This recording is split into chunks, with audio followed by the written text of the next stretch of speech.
Welcome to Space Texas Podcast. I am Sparta Prime. I am here with Midnight Movie Trash Daniel, Frankie Z Photography, Frankie, the best of the business. Two of these clients in their genres are very well respected and very well established. Gentlemen, how are we doing this week? Doing good, doing good. Yeah, I'm doing great, man.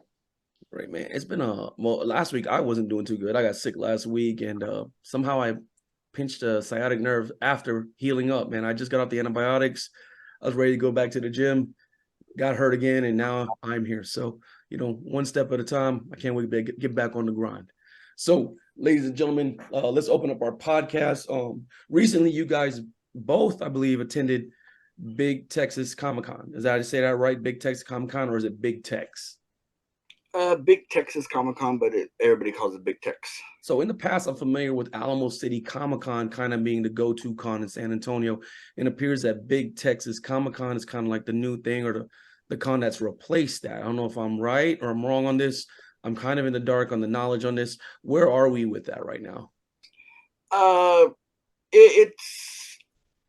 It's complicated, I guess you could say that. And for what do you call it? I guess you could say this is it's a whole new con and whatnot, and like the whole details I don't know, so I don't want to say something and misstep, but it's going on. I'm gonna say more than 3 years, and it grows every year, and it's become a San Antonio staple, to say. And every year, the lineup keeps getting bigger and bigger, and it's a fun one. I've been to two of them, last year and this year, and enjoyed both times. Looking forward to next year. So yeah, it was pretty cool. See, I used to go to the Alamo City Comic Con back in the day, and it was huge. Oh my God, it was so huge. I know I went to one recently, I think about a year or two ago. It was in another location. So I know ACC is still present in San Antonio, but it appears that downtown location has become Big Texas Comic Con. Frank, what's your feedback on that, the Comic Con situation? I didn't make that Comic Con. I was still recovering from my ribs. Okay. So yeah, I didn't get to make it out there. Okay. Have you been to one of them before, or Yeah, no, I've been to them before. how'd you feel about it if you would compare it? I think you've been to ACC too, correct? Yeah, ACC ACC was a bomb. Okay. Yeah, I mean it's comparable to it. Yeah, it was pretty. It's a good con.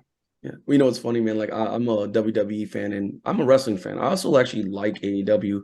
I don't cover a lot of AEW. And we have this thing in between the WWE hardcore fans and the AEW fans they call it tribalism.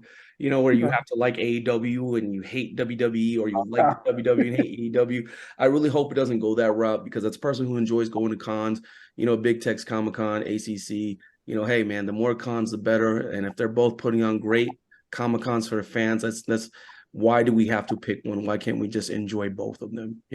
So I'm all about that. So Daniel, I know you did some work with Midnight Movie Trash. How did you enjoy the con? I heard you got some great interviews. That's one thing I did hear about. Yeah, it was good.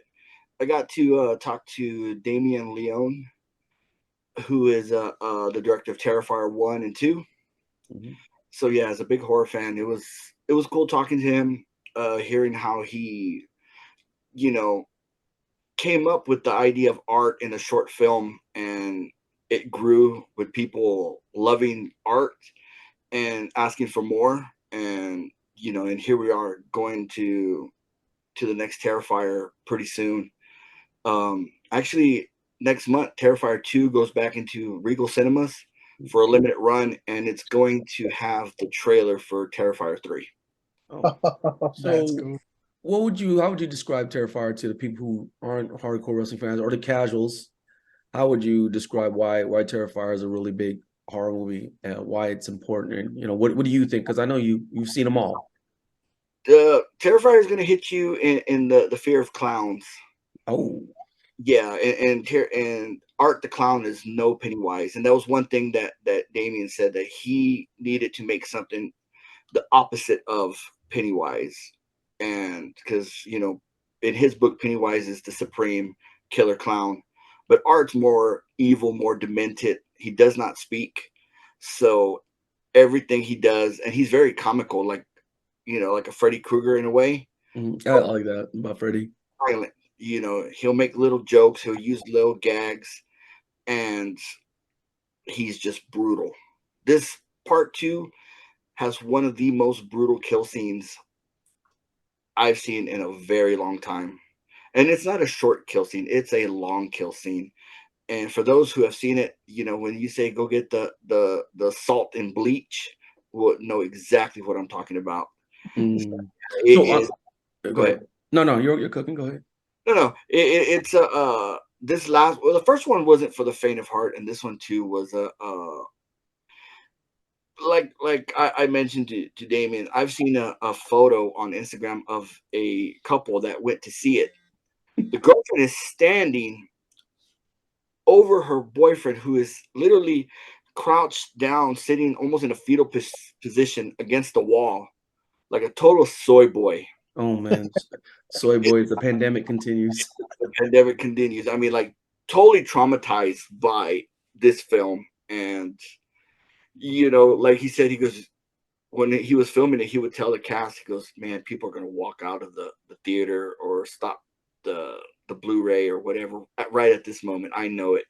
And sure enough, there was a lot of reports of people throwing up, people fainting during What? seeing it in the theater. And this is an In the indie theater? yes. People are doing this in the theater. Yes, people were freaking out My God, dude. in the theater, and it was it's documented.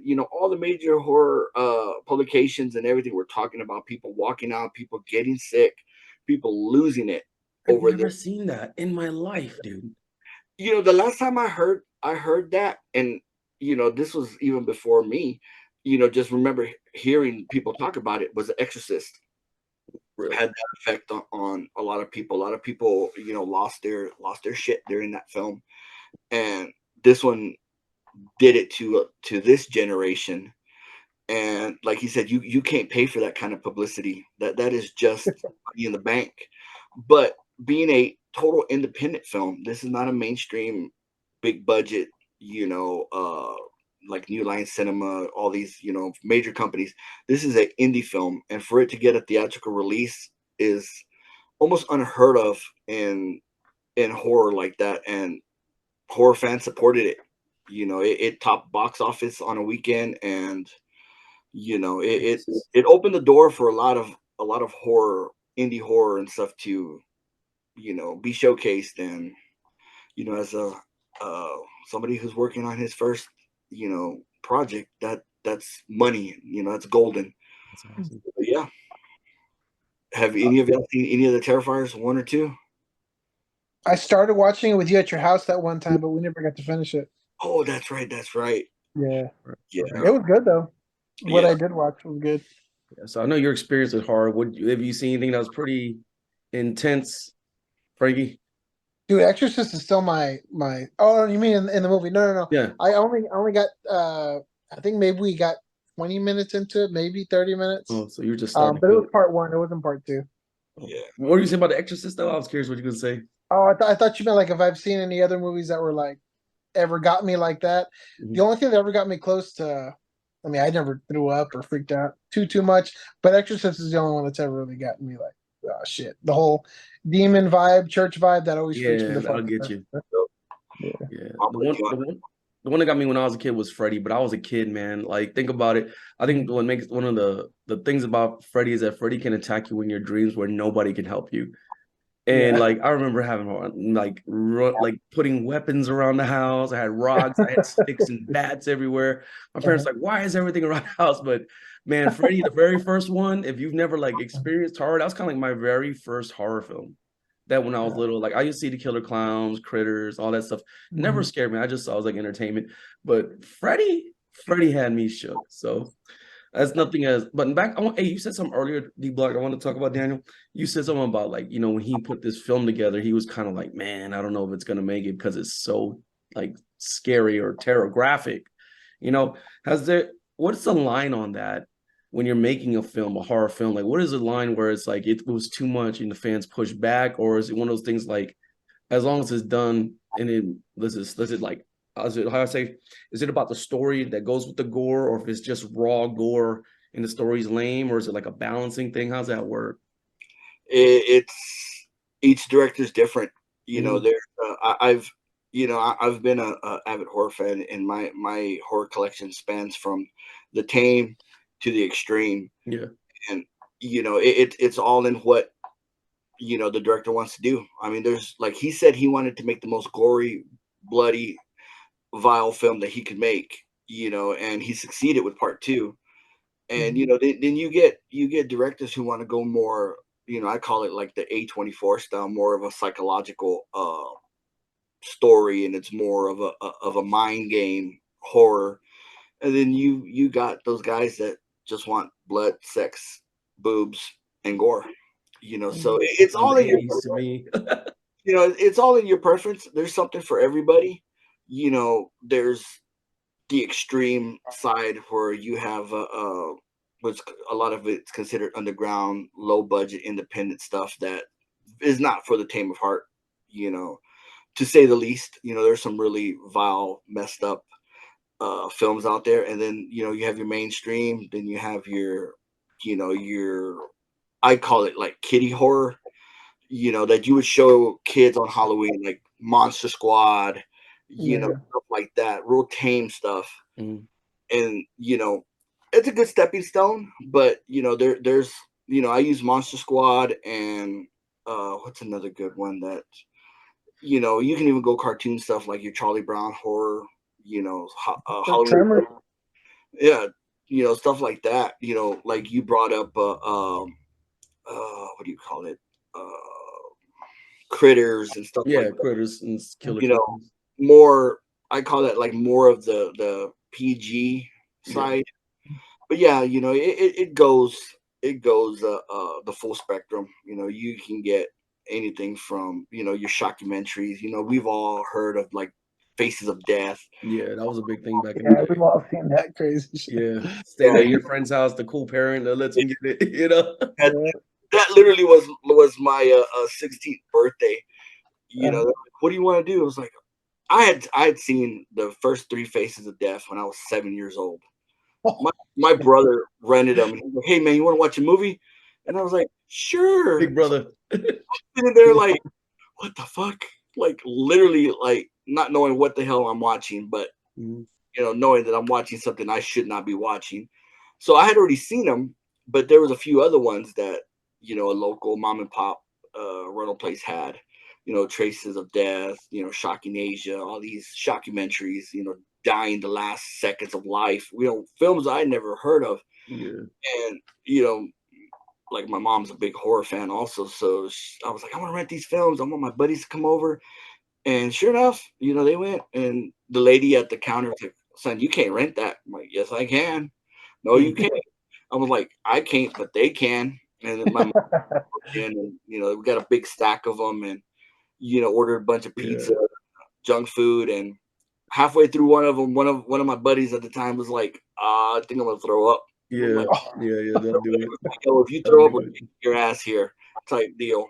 Hey, quick question. Quick question. So remember back in the day, I don't know if you remember like back in the day when they had like Blockbuster and they had like mom and pop blockbusters.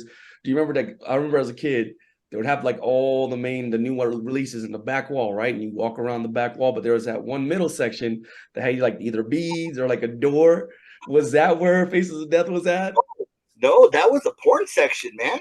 Oh my Yeah, that was the God. I adult section. remember I was like, what is behind that door, man? Like, I always wanted to see.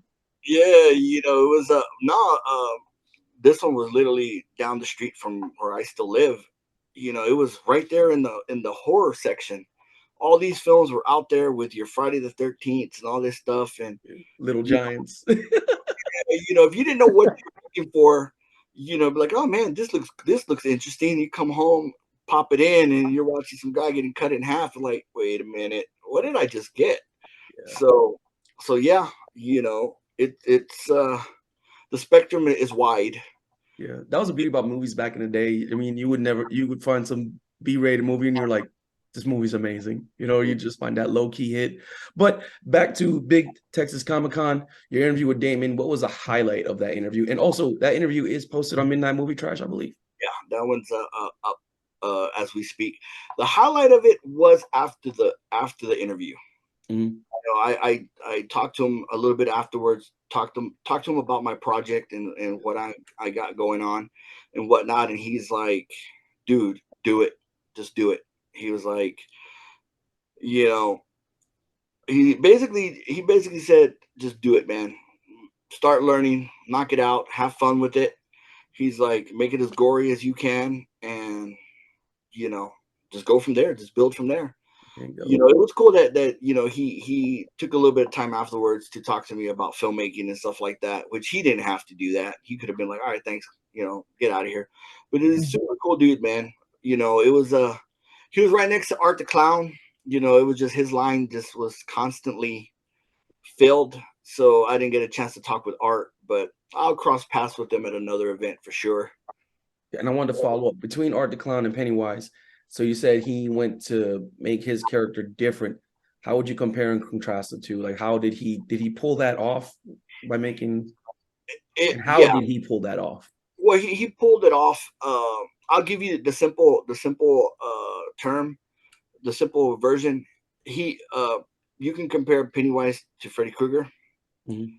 because they're both animated, they both talk and everything. Well, Yeah. he made the Michael Myers Jason of clowns with Art. Oh, Silent killer, deadly killer. that's a great comparison, dude. I like that. Yeah, That's awesome. and he knocked it out of the park. From making Art still funny and comical in some ways to the total evil, demented killer that you do not want to see in a dark alley type character, all bottled up in one package. Because he has a little horn, and he'll honk his horn at the most inappropriate times, or just for comical relief, or he'll put a pair of sunflower sunglasses on, or he'll flirt with you or something, and then next thing you know, he's sawing your body in half, or rubbing salt and bleach in your exposed wounds. So Oh no, yeah, yeah. So that sounds pretty painful. he ran the gamut with him. He goes, full, comical to demented, all in one package. See, for me, it's refreshing to see like a new horror franchise or something different. Like, even though it is a take on clowns, it's still different. It's not like just a rehashed old project, you know? Mm. Frank, how do you feel about anything on the old school movies of the 80s or the horror scenes, or if you know what's going on the other side of those beads in that room, or, if, your take on maybe you want to talk about how like it's a new franchise versus like the reused content that the Hollywood scenes do, like Freddy 15 or Jason 35, you know? Yeah, no, well, once you guys started talking about gory movies, I just started thinking about the old ones I used to watch back in the day, and the old Night of the Living Dead's, man. Those are pretty fucking gory too. Which one's that? The old Night of the Living Dead. Oh, yes. Those were pretty Yo, hardcore when you were a kid too. yeah, that's pretty awesome, dude. Like, Yeah, it's but safe to no, say we stayed up Terrifier. late. That was that. No, we all stayed up late when our parents went around. Go ahead. Yeah, no, I was just gonna say like Terrifier. They did a really good job with the film. Like I said, I haven't watched it in its entirety, but the whole I guess the way they did his makeup, the way his costume is, like they made it very what's the word I'm looking for? I guess you remember it. Like they did it really good in the design wise. It's just Uh, memorable. yeah. They did it really good on the character. But like I said, I haven't finished the films yet. Yeah, I really do need to go finish it with D Block. But what I've seen so far is it's good. And what Frank just said about the way they designed Art, he talks about it in the interview on how he wanted to make Art look evil as possible. And he talked about how, because he's a special makeup SFX makeup artist. That's where he started. So he molded the cheekbones to be popped out kind of like a demon, and look like a zombie, kind of dead.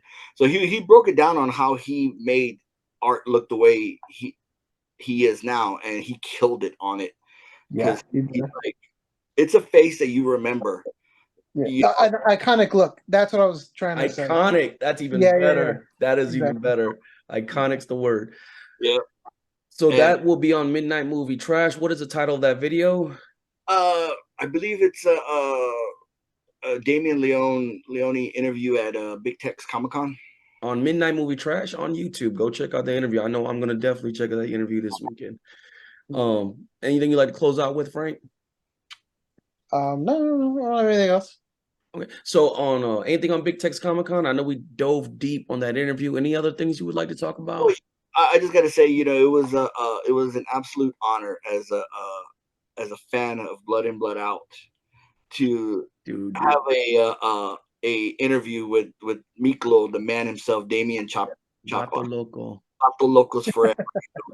Super good guy. It was funny because we had just seen him a couple of weeks before at the Tamale season premiere. Yeah, we didn't get to talk to him, and we were like, man. Yeah, I was like right there about to ask him for a photo, and they grabbed him and pulled him off back to take him to the theater. But it was cool to talk with him. That was one of the most influential Chicano movies that came out in my era, in our era, basically. Blood In, Blood Out. Go watch it, even if you're not Hispanic. It's a damn good movie. It's a great film, great story. And you will be saying, "Give me chon chon" for the rest of your life. Oh my God, we don't need no more Popeyes. Yeah, we're not talking about fried chicken. And Popeye, man, he's on my list too, man. I want to interview as many of the Blood In, Blood Out guys as I possibly can. I've met Crucito, Jesse Borrego. You'll run into him in San Antonio. Yeah, I met him once. Except for I haven't. But I gotta say, meeting Damien was the highlight. Because he's the main character, man. Pinche milkweed. Hey, so tell me about that interview, man. Look, we gotta hear. What was the highlight of that one, or what was it like? The moment, like, oh my God, I'm talking to Miklo. The whole thing, man. Lost Frankie. Oh, the whole thing, man. A friend of mine, Ocho, another actor and director and everything. He was basically the handler. So I went to go say what's up to him, and he's like, "Hey, you want to interview him?" I'm like, "Well, yeah, it's possible." Yeah. So he walked to Ocho, man. Hell yeah, Ocho's a good dude, man. Yeah. He went and told him, he's like, "Yeah, man, he vouched for me like right off the bat." Man, what a great guy. And then Ocho came and told me, gave me a couple of questions for him that I guess he has been wanting to be asked and hadn't been asked. So I was like, "Hey, man, I got you." So it was one of those moments like.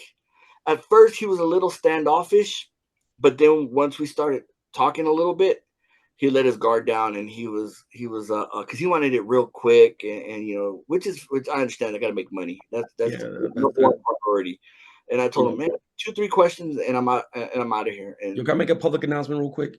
Yeah, go for it. All right, when these people are at the cons, these actors, these Hollywoods, these stars, they're there to see the fans. They're there to make money. All right, if you want to interview them, please interview them at their convenience. Do not cut in front of the fans and get the interview. It's in poor taste. It's a good quality.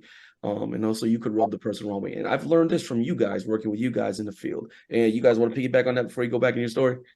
Yeah, that's a big thing, man. They're there for the fans. Fans come first.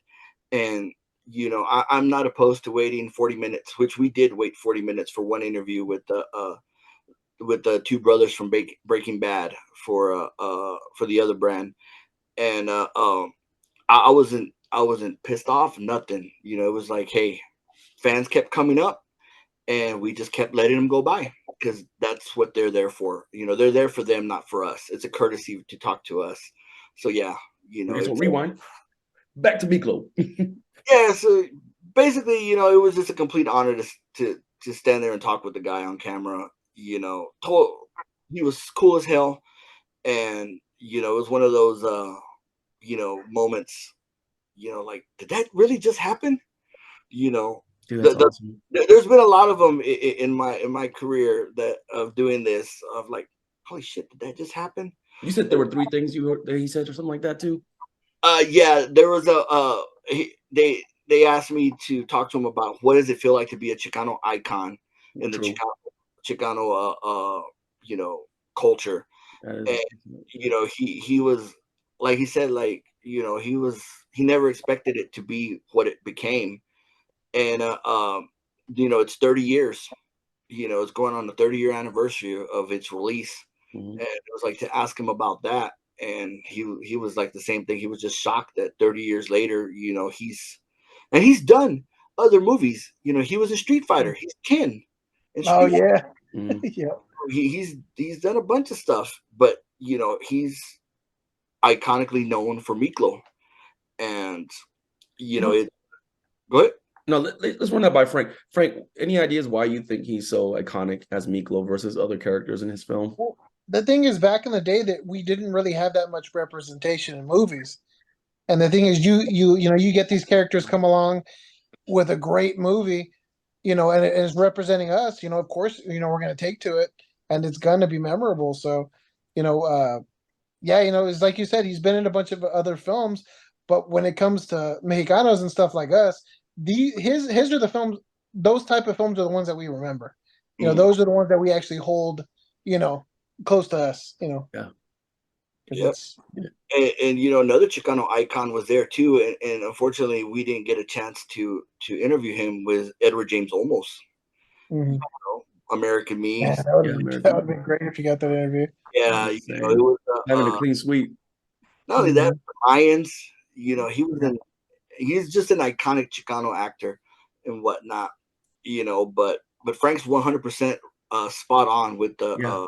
that film being one of those films that stuck with the Chicano culture. It was like, even to a, American Me is one of those two that was one of those Chicano movies, and with Edward James almost down to back into, I think it's the 60s when he did it, maybe Mm, 70. yeah. Zoot Suit, with Edward James almost.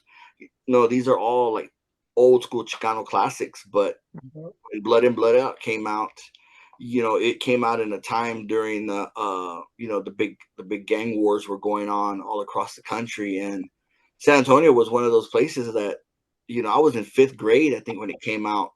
And me and my buddy were trying to get his older sister and her boyfriend to take us to see it. And he's like, nah, you ain't going. He's like, because every night and they would go like almost every night to go see it. He's like, there's always gang fights. There's always fights Yeah. out there in the theater. San They're all Antonio used to be pumped a up. lot rougher than it is now. And that's a good thing that it's not as rough as it used to be. Yeah. It used to really be that way. But one thing about Miklo that I think that why he stands out versus like all the other films that he's done, his intensity and passion as that character was unmatched. You can put his intensity and passion in against some of the most intense characters in film. He's right up there. I mean, he was intense. And when there was a line that was drawn, man, his character was passionate. He goes, no, we're not gonna let this slide. And the swerve at the end is what catches you, and the fact that it had a swerve at the end, you really thought Miklo being intense, we're gonna go right at him. And then he did like a double cross. Like Yep. to this day, it's probably one of the best double crosses in film, and it's based on real life, which makes it even better. You don't see it, until it happens, and the puzzle falls, the pieces fall, and you're like, damn, he played everyone. And everybody was shy. I fooled everybody. I don't think there's anybody in that film that saw that coming. If you do, I give you props. Maybe I was just too young back then, but to that day, that double cross, nobody saw it. Nobody saw it. And it was at the end of the movie, and then it transitions to like the painting scene. Yep. Crazy. To this day, I'm probably watching this weekend. So, we have 6 minutes left. You guys have been working on a project, and I saw the pictures online, which is really cool when your boys are doing some work and you see it online from other people that are doing it. Frank, would you like to take the lead and introduce this one? Oh yeah, so one of my really close buddies, we've done a lot of work together. Um, he's actually filming a documentary about uh, I guess you would call it not really an urban legend, but I don't know how you would explain it. But apparently there was incidents back in the day in Raymondville, Texas, with a big bird-like creature. Oh, it's like the That paranormal investigation kind of deal, right? yeah. But apparently it's legit. Like they have accounts from people that were attacked by it, saw it. A Um, bird? They don't know exactly what it is, but it's like some bird-like creature, What?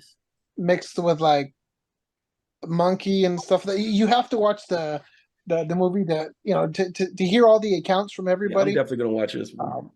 But it was really good. Me and D Block were there, and we were able to help out George with production and shoot some scenes with one of the guys that's been following the events and all that, and it was nuts. It Yeah, was pretty awesome. Block, what do you think? yeah, it was a hell of an experience to be on the production of it as well as hear the interview. And we won't talk about that because that's part of the movie, but hear the accounts that the expert was saying was like, wow. Did it kind of spook y'all out? Yeah, Yeah. yeah, yeah. And like Frank said, he goes, it's a bird-like creature, man. So you can call it like a dinosaur, like a big massive bird, to even you can even go as far as like Mexican lore and call it a lechuza and what. That's exactly what I thought when y'all said that. Yeah. So and the evidence that he's going to show in the documentary that the expert had, it's like wow. So yeah, dude, it was awesome to be able to help out George and Frank on that. You know, I was just there like I don't know what to do. I was like, I don't know what to do with my hands. Okay, put my hands down. Dude, we had 7 cameras running, dude. Wow. Me and Talk D about Block were, yeah, we're making sure everything was running. We had a couple technical difficulties. okay. So what's the name of this production again? So people when it comes out, they can look out for it. It's called Pajaro, the Raymondville Terror. Okay, I'm gonna be That's looking. the name of the documentary.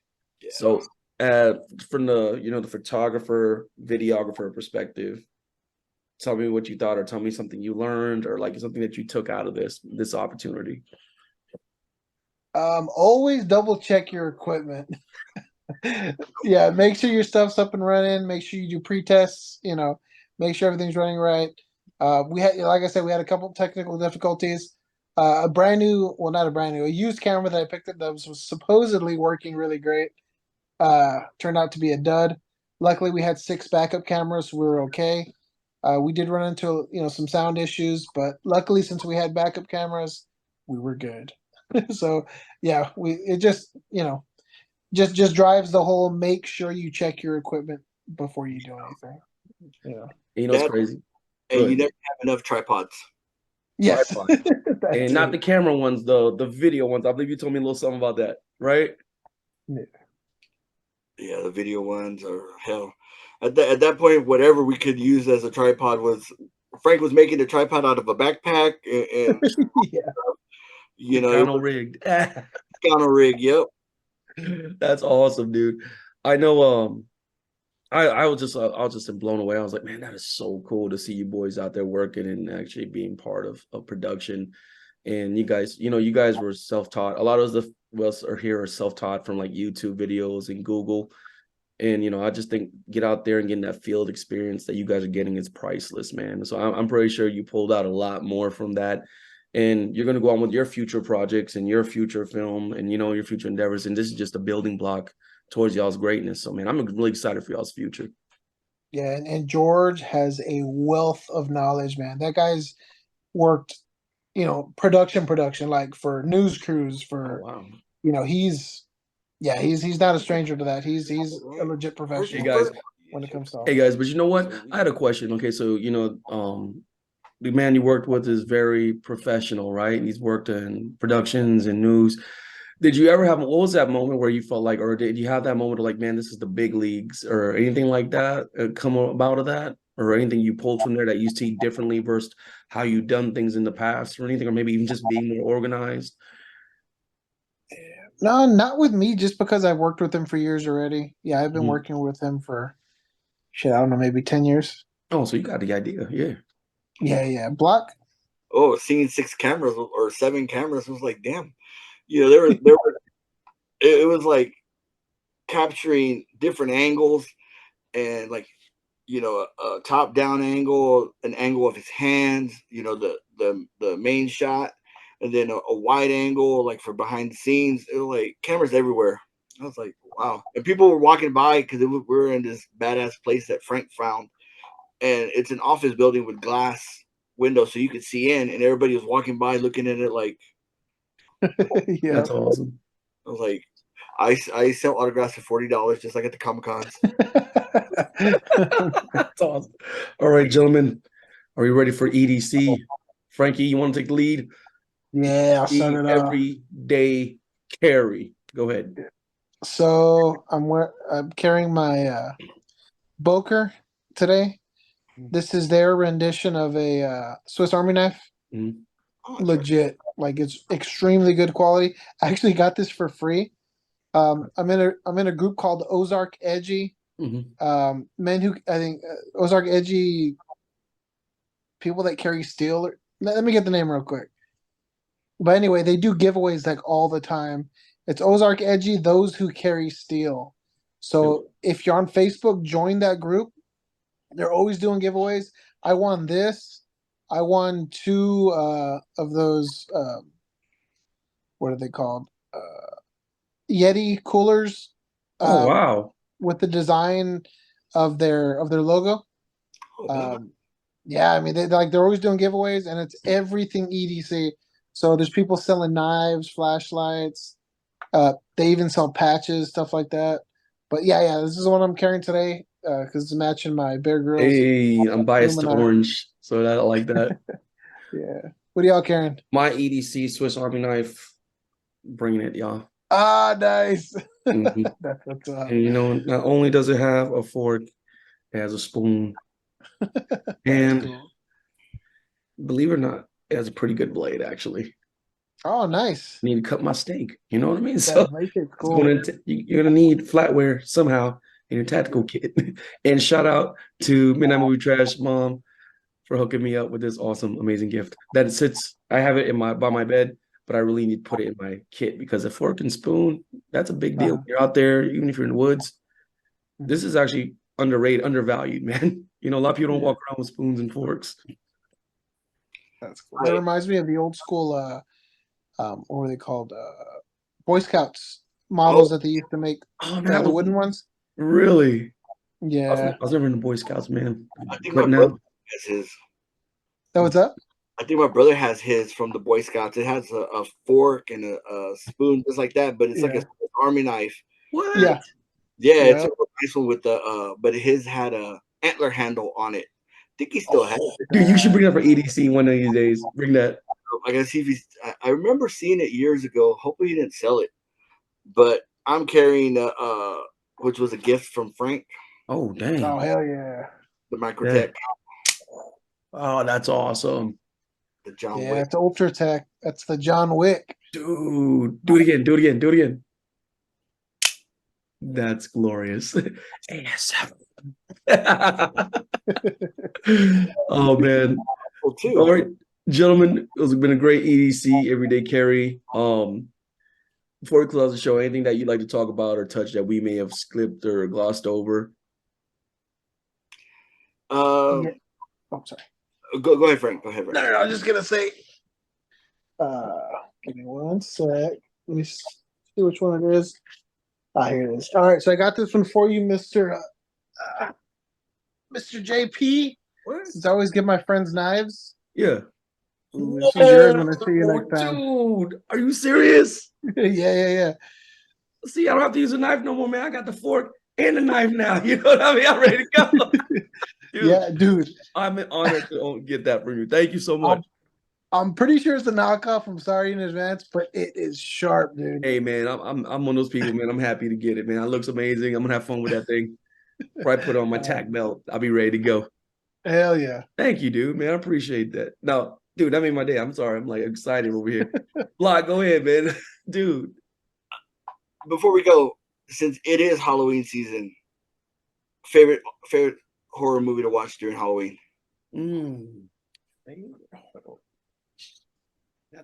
Dude, mine's always Monster Squad or Halloween. Those are my favorites for Halloween. Solid classics, man. What you got, D Block, Daniel? Me? Well, I've been doing a 31-day challenge every day So, but every Halloween I have to watch something Friday the 13th. Oh, I like that. Nice. I'm a big Jason fan, so anything Friday the 13th, and as well as I am going to be watching Terrifier again on Halloween. Nice. I've been in the Terrifier mood since I talked to Damien, and I haven't sat down to watch him yet. So, Well, for me, it's not a scary one, but you might appreciate this, Daniel. It is Dawn of the Dead 2004. oh, I love that one. Yeah, and it's coincidentally he's the one that got me to watch him because let me borrow his DVD back when people loaned DVDs. And dude, I was hooked. I got hooked on zombies. That was movie. I used to watch the old ones back in the day. Like the USA Up All Night and was it Rhonda? What's her name? Rhonda, yeah, up all night with Rhonda. Up All Night, yeah, and all them. So we should have been going to bed, but we stayed up 3 a.m. I used to watch those old school zombie movies, and like when he said, "No, they got a new one out," and I'm like, "No, I didn't mean a new one." And I saw, man, I was hooked on zombie movies again. So he kind of brought me back into the genre on that. So anything else for class? A great way to close it out. Any final words, gentlemen? Yeah. All right. Nah, nothing for me. Just I can't wait for us to all hang out again, and maybe we can get together and watch Terrifier. That'd be cool, man. Have a couple beers. That's it. Beers. Oh, I do gotta say one final thing before we go. Yo. Thank you, Trish. Thank you, Trish. And I don't know, I feel like I can't talk about it, but I want to talk about it. I'm talking about it on another podcast. Thank you, Trish. That's a whole nother subject now. A whole nother podcast. Okay, yo, this is Space Texas Podcast. We'll be at SmackDown tomorrow. We will see you guys on the next show. Thank you for tuning in. This is Daniel from Midnight Movie Trash, Frankie Z from Frankie Z Photography, Big Time Sparta Prime with Sparta Prime's YouTube channel. Y'all have a glorious day. Y'all take care, be safe, and see you on the next episode. See ya. Later, boys.